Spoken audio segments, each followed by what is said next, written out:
Hi, I'm Bob Darrell. I'm an alcoholic. Hi, Bob. Been Hey, Bob. sober. Hey, Bob.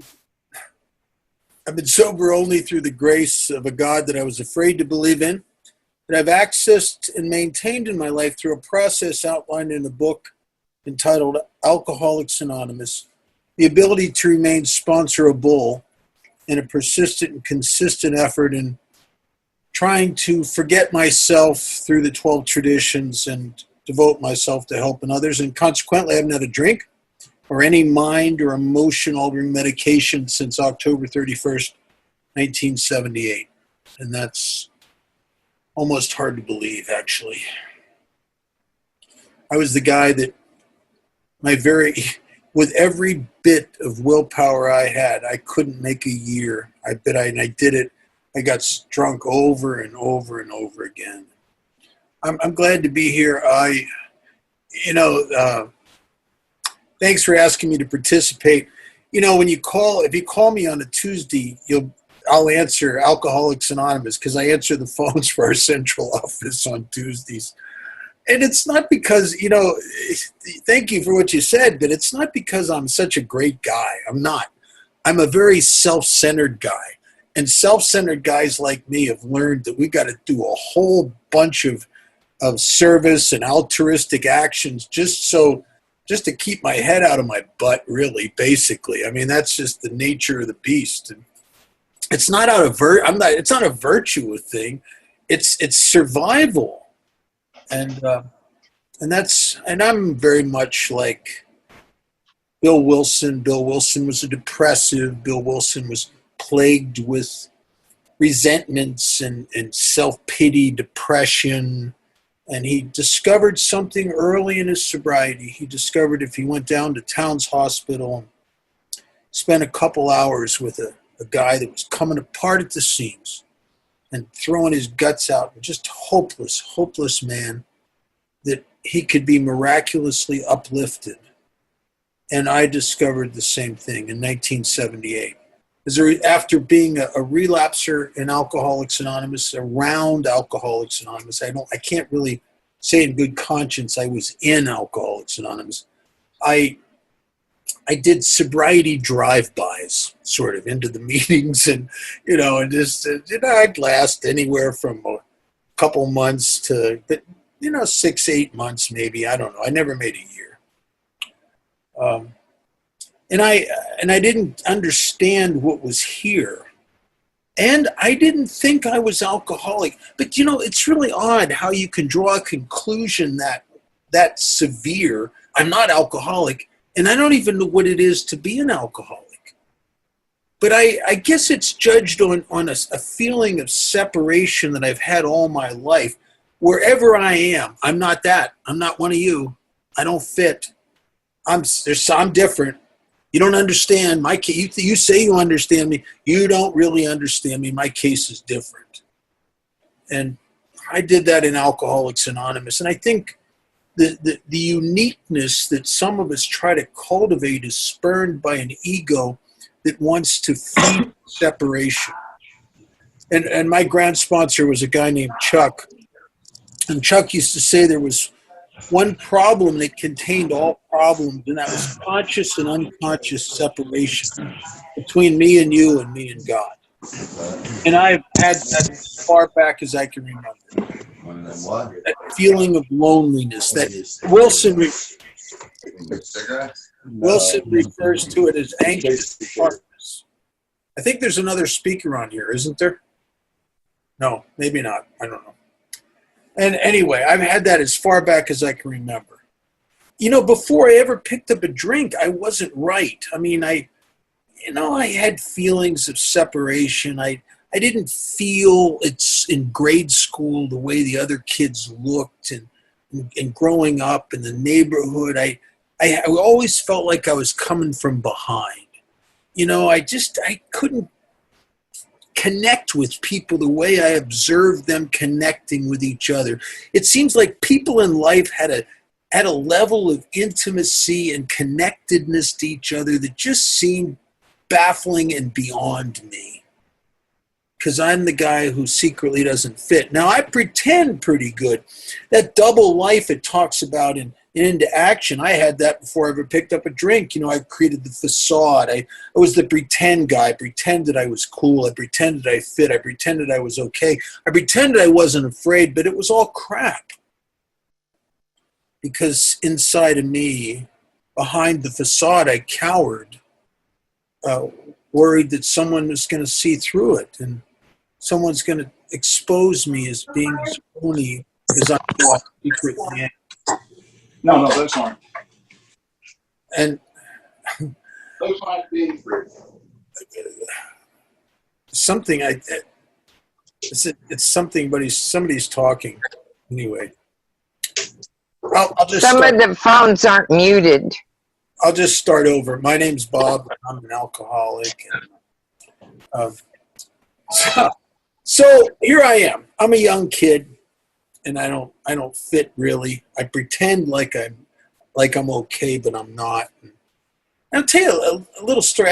I didn't come from an alcoholic home, and I remember in the 70s and 80s it was real popular to try to blame your alcoholism on your parents. Right? It was like a popular thing. Well, the problem is I came from a great family. My dad was just an altruistic guy who wanted to help people. He was a legendary environmentalist who he was in the ground floor creating an organization that cleaned up the air and water pollution in Pennsylvania, the Department of Environmental Resources. My mother was a therapist, and all she wanted to do was help kids that had been abused, and she worked in mental health, and they were just great people. They were involved in charities and in the community, and they loved me and my sister, and I knew it intellectually.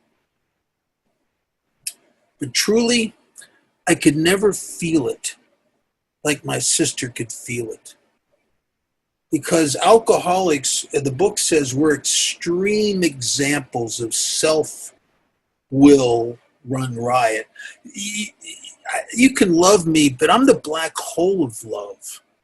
You can't love me enough. And so I'm with my parents one day, and we went out on an outing. We used to do a lot of cool stuff together, monuments and, Gettysburg and Valley Forge and Hershey Park and Dorney Park and circuses and Hawk Mountain and the Pinnacle. My dad took me, saw some amazing stuff, all the historical stuff in Philadelphia. We were always doing stuff like that. It was really cool. And we were coming home, and my dad wanted to stop at this farmer's market on the way home, back in the outskirts of the town we lived in. So we go in there, and I hear him. We're walking in. I'm tagging along. Just a little kid. I'm probably like, I don't know, preschool, so maybe 3 or 4 at the most, I suppose. And I'm tagging along, and I'm hearing him brag to my mom about this horseradish he wanted to buy that evidently some farmer had it at this farmer's market and won some awards, I guess. But it was really spicy, really hot, powerful horseradish. My dad loved stuff like that. I remember watching my dad as a little kid eat a whole bowl of jalapeno peppers. I mean, till sweat was pouring off him, and his eyes had glazed over, and he was making noise like he was having sex or something, like, oh, making all these. And he loved that. That was like his alcohol, right? And so I'm a little kid, and he's bragging to my mom about this horseradish, and he gets some jars of it. And Papa, I wanted some because I've been hearing the commercials. So I said, Papa, can I have some? And he said to me, Rob, you can't have it. It's too strong. It's only for adults. You can't have it. Well, I don't know what it is about me, but I'm the kind of guy, I may not really want something that bad till you tell me I can't have it. Then it becomes a big piece of business with me. It's hard for me to walk by a do not touch wet paint sign without touching it. It's just that if the nun said, do not, I did it. I was that kind of kid. And so I waited till they weren't around. I snuck in that kitchen. I got that refrigerator door open, got a big jar of horseradish out of that door of that refrigerator, got a big spoon, loaded that spoon up with horseradish and stuck it in my mouth, and I think I saw God that morning. Snot's pouring out of my nose, tears running down my face. I spit that horseradish around that kitchen. It was awful. It was awful. To this day, 60 years, some years later, I can't get near horseradish. I can't even do wasabi. I love sushi, but no wasabi. Can't do it. Can't do it. And I haven't been tempted to get a jar of horseradish in a big spoon once in all those years. Didn't need no horseradish sponsor, no horseradish meetings, no horseradish steps. But if you're new here, I hope you hear this.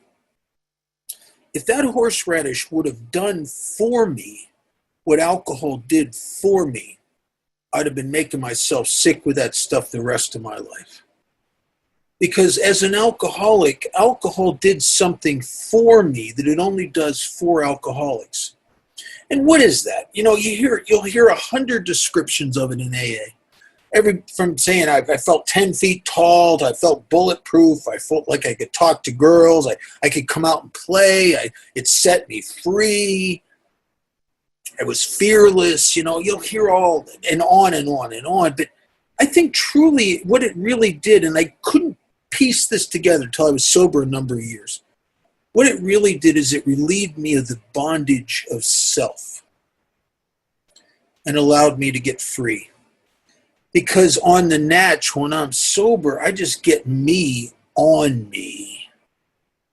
Like that creature in that movie Alien that attaches itself to your face. I just get my worries and my remorse and my dissatisfaction and my not enoughness and what I think and the judgments and opinions I have of you and of life and the future and how bleak it looks and problematic and the past, how shameful that looks. And I just get it all right on me.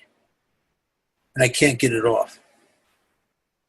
No wonder I've been diagnosed as a depressive, as clinical depression twice by psychiatrists, but it's not really, and I worked in the field for a while through encouraging of my mother, and I get it. I've looked at the DSM. I get it. Of course, I was diagnosed that it looked like that, but it was something much more sinister. It's not a psychological disorder. It's a spiritual malady. So this is not in my psyche. This is in my very being. This obsessive self-concern, this obsessive self-focus, this obsessive self-absorption. And I've been that way as far back. My mother used to say that to me when I was a little kid. Before, I didn't know what she meant. She'd say things to me like, Rob, you're full of yourself. What is that? I don't even know what that means. Of course I'm full of myself. This is me. I didn't even know what it meant. One time she told me, you think you're the center of the universe. And I remember standing there, and I just turned around in a circle, and as I'm turning around the circle, I'm thinking, well, everything does revolve around me. I am the center of the universe, right? And I had no idea what any of that meant till I was sober a while. But it's a tough deal. But when I drank alcohol, I could come out and play. When I drank alcohol, I could come up off of me and get free. When I drank alcohol, I became less judgmental and more tolerant of people. When I drank alcohol, I almost became a nice guy. And I remember many, many instances where the magic that alcohol did for me. And this is the fabric that the obsession to drink is built on. And it's not really an obsession with alcohol. It's an obsession with an effect, a feeling of freedom from the bondage of self. And I remember many occasions, walking into a party or a dance. I remember, God, in junior high school, going into dances. If I was sober, I could barely stay in there because I just would feel so lonely and so squirmy and so out of place. And I remember one time I was at this dance, and I went there on a mission. I was probably 9th grade, maybe. I don't know. And there was this girl I had a crush on. And I had never talked to her yet. but I already knew the colleges our kids were going to go to. You know what I mean? I build castles in the air, and then I look for someone to decorate them. You know, I'm that guy. And so I have this obsession with this girl. And so I've learned some dance moves. One of my buddies taught me a couple dance moves. I'm going to this dance to fulfill my fantasy. And I stand in there and I see her dance, and there she is. And I'm psyching myself up. She's dancing with her girlfriend. I'm going to go over there and cut in, dance with her. Not this song. Next song. Maybe the next song. Can't do it. Not this song. And every time I think about it, I get so uptight with fear of rejection. And eventually, after 5-6 songs of me fighting myself to go over and ask her, I finally give up. And I walk out of that dance like a loser. Like I just wanted to crawl under a rock. And I ran into some buddies of mine that had a bottle of 151 rum and some Coca-Cola. I love 151 rum. I'll tell you.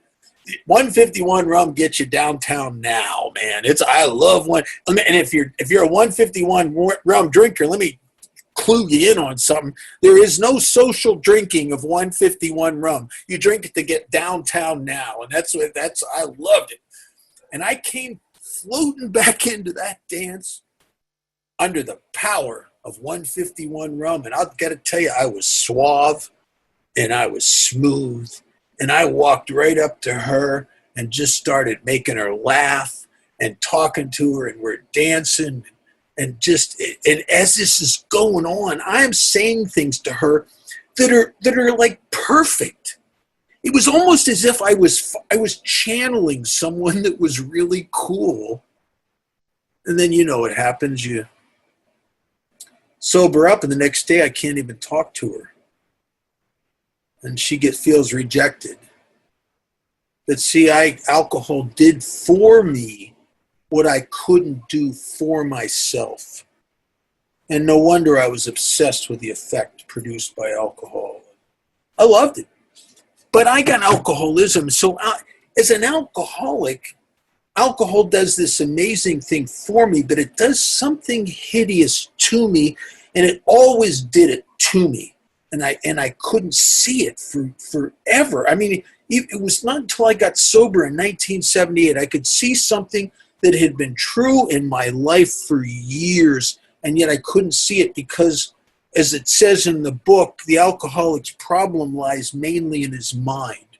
So I have the mind of a chronic alcoholic, and it won't let me see the picture.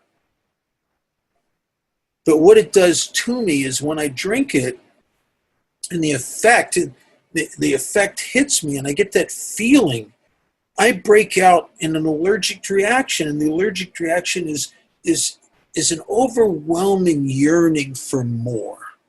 And I've always had that. I've never once could I remember an incident where I was drinking and somebody offered me some, and I just said, no, I'm good here. It never happened to me. When I start drinking, I can't stop. I mean, I can be stopped. I can run out of money and not run out of the ability to get some. I can be locked up. I can be thrown out of the bar at 2 a.m. I can be stopped, but I can't stop on my own. Matter of fact, I'm the guy, if I'm still conscious, I ain't done drinking. I remember I did a couple semesters up in New York at a college in New York, and we heard about this legendary party up in Boston, in the suburb of Boston. Me and my buddy went up there, my drinking buddy went up there, and it really was a great party. I mean, they had kegs of beer, they had wine, they had whiskey, they had tequila, they were doing beer bongs and smoking reefer and doing lines, and it was just a great party. And after about an hour hitting it, a guy comes through the party with a bag full of capsules. And back in those days, you never said no. So I grabbed a handful of them. I didn't even know what they were. I didn't even know. I really didn't care that much, and took a bunch of them. Well, it turned out to be animal tranquilizer. So in about an hour, I'm laying on the floor. My legs have turned to rubber. I can't get up, but I'm still conscious. So I'm laying there trying to talk people into bringing me drinks. because of an abnormal reaction to alcohol. This phenomenon of craving that I can't see it. I can't see it because it uses my own mind against me. That's why those of us that have gotten in trouble and we either have to be back to work at a certain time, or I have to quit at a certain time, and I need a couple drinks to take the edge off, and I go into a bar, and I say to myself walking in there, man, I'm only going to have 2, or I'm only going to have 4, whatever the number is that looks like safe to me. Whatever, if it's 4 drinks, when I get to the 3rd one, I realize 4 is a bad number. I really should have said 6. And I don't know that that's a craving. I think I just changed my mind. But I always changed my mind every single time. Alcohol changes my mind. And I didn't know that because it seemed like it was my idea. And so I'm in this trap I can't spring. I'm so obsessed with the effect produced by alcohol, and yet when I start to seek the effect, I can't stop. If I could have controlled it enough to get like maybe 4 drinks in and hold it there, that'd have been amazing. But I can't stop at 4 drinks, and I can't control it, and so I always go too far. And what happens to guys like me, and it happens to most of us, is we start getting into trouble. And I did, alcoholics know some trouble. And, little things like arrests and, nothing serious. Even though I one time fancied myself as a gangster until the police told me I was a public nuisance. It's nothing serious. I get arrested for pathetic stuff. And I get arrested. I lose jobs because I have a hard time keeping a job because most places, they want you to come to work on Mondays. Monday's not a good day, especially when you pay me on Friday. And some places will pay you Friday morning, and then they expect you to come back after lunch on Friday. Well, you can't do that to me. You can't give me money and expect me to come back to work, for God's sakes. Come on. What are you, out of your mind? And so I have a hard time holding jobs. And I don't know it's alcoholism. I mean, I think people are just, they can't take a joke. They're just too serious. They're too uptight. People are just too uptight. And I'm the guy that's always leaving, and I can't hold a job. And in all those years, I couldn't hold a job long enough to have benefits. And the last couple years, I couldn't even work. Alcoholism, it progressed to the point where I was emotionally and physically incapable of working. I couldn't work. I was not a functioning alcoholic, truly. And I've known some functioning alcoholics. One of my friends used to say, yeah, functioning alcoholic is an alcoholic that has a wife that works. I'm not functioning. And I'm like a bad Skid Row. I'm turning into a Skid Row bum. And isn't that crazy? I was the guy that had the highest SAT scores in the private school I ended up in. I was accepted to some of the most amazing universities in the country. And I was the guy who everybody thought should be a Fortune 500 guy. And I ended up on the streets, and I ended up,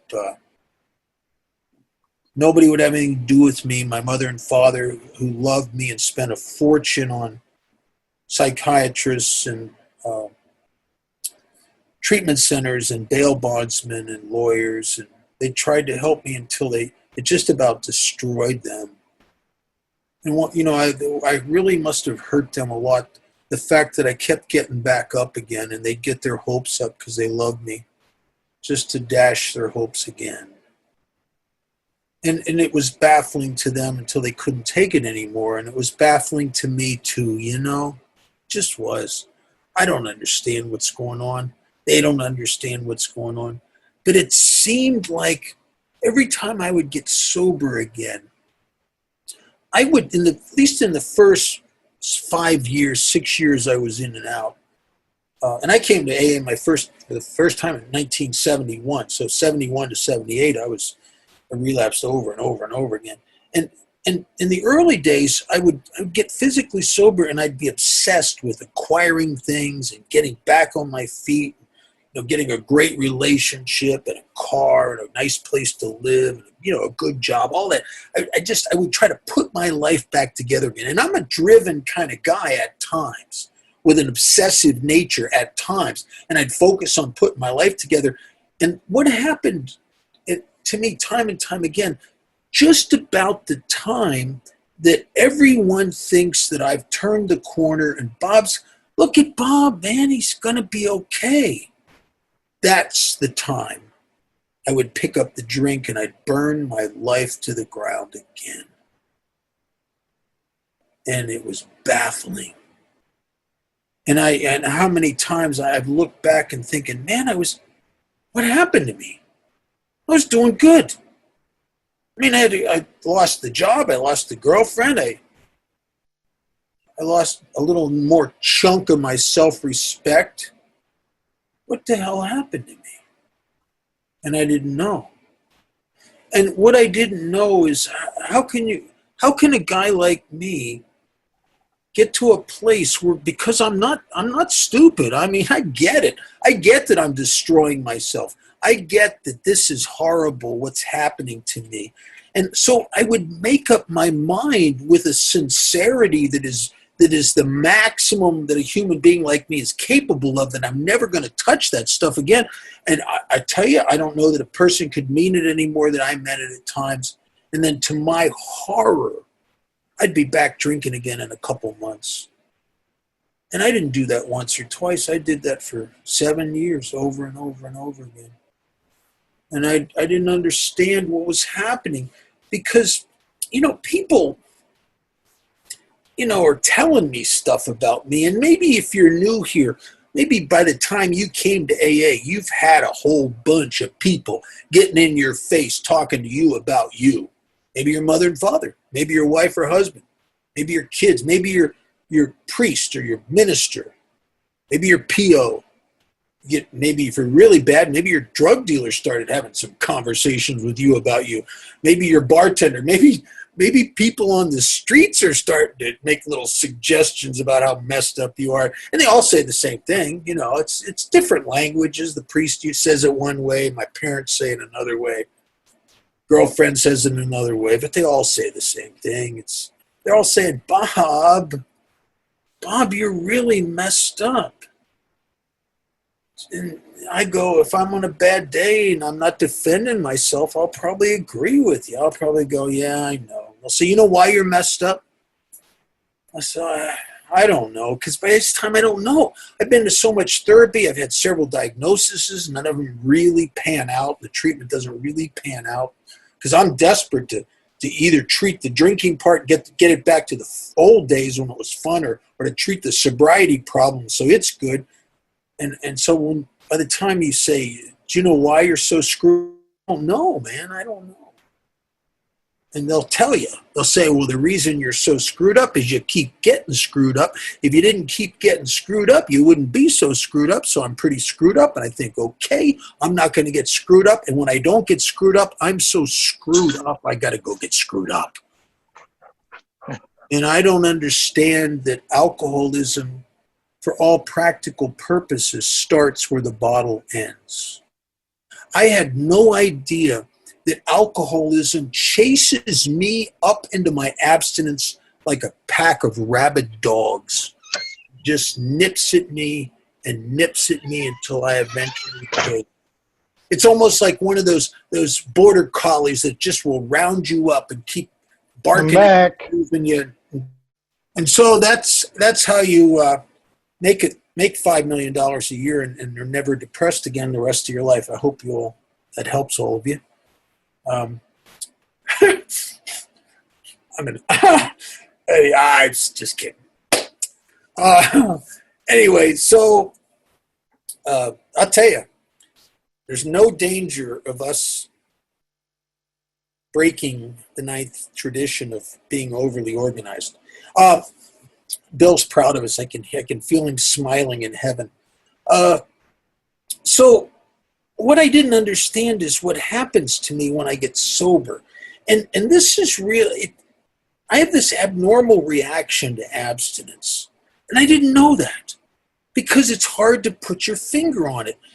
And I would go to counselors and psychiatrists many times. I remember one time I was in this halfway house, and the guy that ran the place was a therapist. And he's a MSW, and he was a nice guy.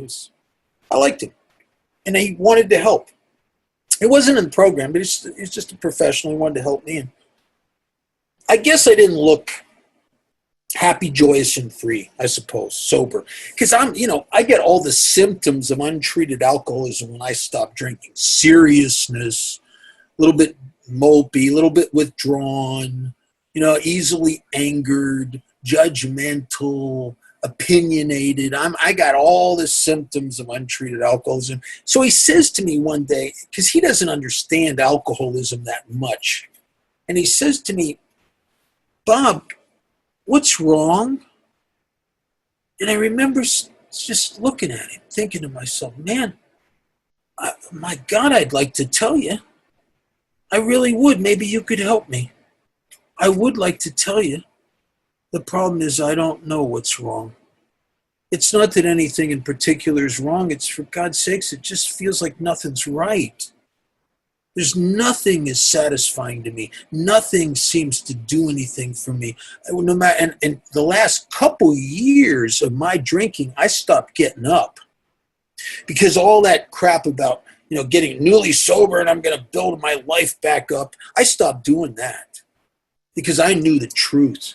I knew at a gut level the powerlessness of this disease. And why get back up again when you're going to burn it to the ground before the year's over anyway? What's the point?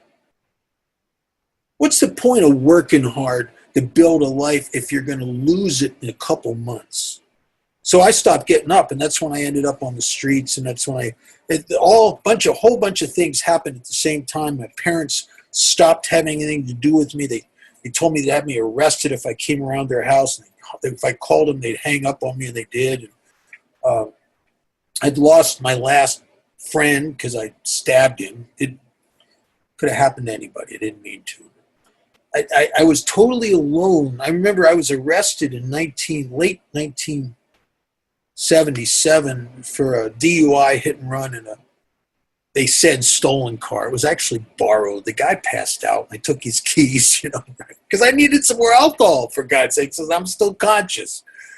And I ended up in jail. I don't remember being arrested. Evidently, they gave me a field sobriety test of some sort. Probably the one where you stand on one leg or something. I don't know. But they had to stop because the police report said the subject had hurt himself in the sobriety tests. I don't know what I did. I must have fallen over or something. I don't know. So I come to in this jail cell, and I was facing 2 years in the state penitentiary for this series of charges, a minimum of 2 years. And a judge cut me a break, and he did me a favor. I didn't know that he sentenced me to 2 years, and then he did something I had never heard of before. He stayed the commitment, which I guess what that means is if I went into this place called the Ark House, which the only reason they went with the Ark House because it was the only place that would take me. I'd been in every other place on that part of the country, and there was the only place left. And they said if you go in there and you stay a year, you get good UAs, good PO reports, you make the restitution. At the end of that year, it'll be a misdemeanor time served. If not, you're going to go and do the 2 years, and it's a felony.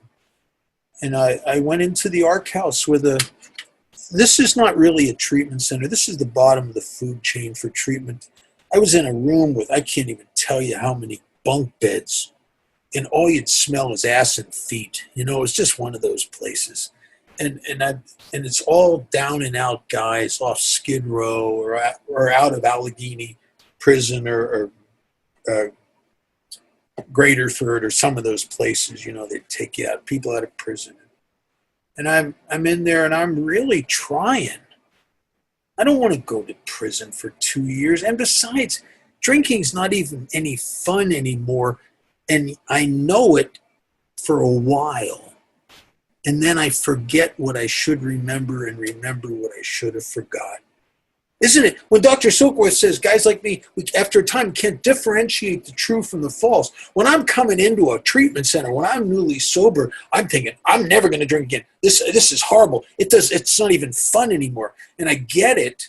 And then as time goes on, something starts to change my mind, and I don't know what it is. And what it is the untreated alcoholism, these feelings of restlessness and irritability, chronic malcontent, that nothing rings my bell. No matter what I bring into my life, no matter what I got, the shine wore off of it quickly.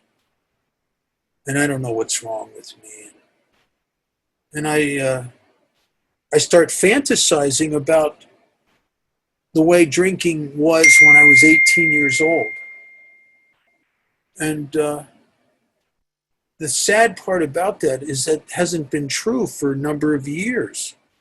Alcohol hasn't set me free in about 3 years. Every time the last 3 years of my drinking, I drank in depression. I drank sometimes and I'd cry. I drank in horrible, pathetic loneliness that would drive me to call people I haven't seen since grade school in the middle of the night. I mean, it was pathetic. It's horrible. And yet I can't remember that's the truth. I remember the ghosts of parties past, and I chase those ghosts and never, ever catch them. And so I can't stay sober in the ARC house, and I go out to drink. I go back to drinking, and I get thrown out of there almost instantaneously because when I drink, I can't hide it. I ended up on the streets, and I don't even know. I know at one night when it was raining, I was sleeping in a burnout building in the projects that had like soot, and it was just filthy. And I was a mess. I had sores after a while. I always get these sores that don't heal and my gums bleed because I don't eat. And I'm not against eating. I just, if I hustle up a couple bucks and you give me a choice between a half gallon of wine and McDonald's is going to lose in my book because I need the bob out medicine more than I need the food. And so I'm in this run, and I don't know how long. I don't know if it was a week. I don't know if it was 5 days, 10 days. I have no idea. But I came to one time in the park, and I was really sick. That kind of sick where you're just grabbing yourself around the chest and rocking back and forth. Like I feel like I'm going to jump out of my skin, like my nerves are shot. I'm so, oh God, it's horrible. My head is on me. And I started thinking about something a doctor had told me that previous year when he gave me a physical, and he told me that I was alcoholic, and if I kept drinking it would kill me, but because I was a young kid in my 20s, that it might take 5 more years. And that morning, thinking about 5 more years of this, it snapped me inside, and I just thought, I'm not doing any more of this. And I'd made up the decision to kill myself. And I actually felt better in the decision, like almost as if like death would be some sort of escape from all of it. And I was in the trap I couldn't spring, where drinking is horrible and not drinking feels like I'm doing time that's depressing and it's horrible. And I don't see an alternative. There's no door number 3 for me, and door number 1 and door number 2 are horrible, and death looked like a good deal, and I couldn't kill myself because I'm a coward, and I was not afraid to die, and I was afraid the bridge I was standing on, looking down on the railroad tracks, it wasn't high enough, and maybe I wouldn't die. Maybe I'd end up paralyzed from the neck down. I'd lay in some charity ward where nobody would bring me a drink, and I'd lay there for 50 years as my head just worked me over with all the shame and the guilt and all the memories of what I did to the people I loved. and nobody will even bring me a drink. And that broke me on that bridge. If I would have known for sure that I would have died jumping from that place, I would have jumped. And I came off that bridge with a level of pitiful and incomprehensible demoralization below anything I've ever known. And I have known pathetic, but this was a level of pathetic. It's not just that I've ruined my life. I've broken the hearts of everyone I've ever loved. My drinking is turned on me and it's horrible and I can't turn it back. And abstinence is unbearable. I can't even kill myself. I couldn't take it. And through a bizarre series of circumstances, I was trying to go to California. I thought if I could make it to California, the police wouldn't find me because I got 2 years coming at me now. And I'd get some phony ID and live on the beach or something where it's warm. Because I'll tell you, Northeast, on a couple occasions, I thought I was going to freeze to death in the wintertime. And so I thought I could get to California. I never made it to California. I made it to Las Vegas. And by the time I rolled through Las Vegas, I jumped out of a van that had picked me up. And I was so physically sick that thank God an officer who ran the security, I guess, for one of the buildings downtown. I don't know if he's a security guard or whatever, but he helped me to get into the detox. And in that detox, after I was sick for a while. They had me on IVs. I was sick. They had to get me clothes out of the leftover bag because the clothes I was in had to be burnt. Man, they were bad. And they cleaned me up, and I started going to the meetings of Alcoholics Anonymous in that detox. And the Buddhists say that when the student's ready, the teachers appear. And I met a man in there who was a 5%er. Now, what I mean by that comes from a thing I heard a trustee say. In my first year in general service, I was at the area assembly. It must have been, I'm not sure I think it might have been 79, but it might have been 80, I'm not sure. And I was a young GSR, and I heard this trustee say something I never forgot. He said that he believed from his experience that 5% of the fellowship did 95% of the service and 12-step work. And then he went on to say that 5%, as long as they remain a 5%er and don't stop, they never drink again. And I thought, man, my sponsor was a 5%er. I met him because he brought 2 meetings a week into that detox. He'd been a delegate. He'd started the Las Vegas Roundup. He had the retreat. He was on the board of the nonprofit. He was very grounded in the traditions and in the ethics of Alcoholics Anonymous and membership, the ethics of being a good member, a respectful member. And he was perfect for me because the week I was out of detox, he's already pushing me to do 12-step work. And my therapeutic background, reared its head. And I said to him one day, I said, well, I know what you're saying, but don't you think I should work on me for a while? And he gets this look on his face like he bit into a lemon. And he rears back and said, work on you. You've done quite enough of that. Stop it. When he said that, I didn't get offended. I thought, my God, I have done a lot of that. I mean, I did everything. I primal screened, I had gestalt therapy, transactional analysis, rational emotive therapy with Ellis himself, for God's sake, because my mother got me in there. I did I was hypnotized. I did transcendental meditation. I did divine light mission. I mean, if it came up on the radar and I thought it was going to make a difference, I took a run at it. Various medications for anxiety and depression. I took a run at all of it. So when you guys started talking about no human power, you don't have to sell me on that one. I've sold myself through my failure. And so he started pushing me into 12-step work. And the week I'm out, I'm taking the meetings back into the detox. I'm signed up for the prison. I'm taking meetings I'm saying yes. I became a secretary of a meeting at 3 months sober, and you're supposed to be 6 months minimum. I was a little less than a year when I ended up as a a co-GSR, and then the GSR got drunk, and I ended up as a GSR doing, you know, 3/4 of his term, and then doing another one, and he just say yes to Alcoholics Anonymous. As a matter of fact, I was given this ethic that you're going to die if you keep putting yourself first. Your only hope is to forget yourself, to push yourself aside, and say yes to any service that Alcoholics Anonymous could ask you to do, and be grateful for the opportunity. And I've done that. I've done that for, and here's what has fueled me to continue to do it. I did it in the beginning because I was scared. And I was afraid I was going to drink again. And I knew this time if I drank again, I would find the courage somehow to take my own life in the method. And I didn't think I had another chance left. And I still believe that. I don't have another recovery left. Guys like me with over 40 years of drink again, we're dead. Very few make it back. Once in a while, but very few. Because of the progressive nature of the disease.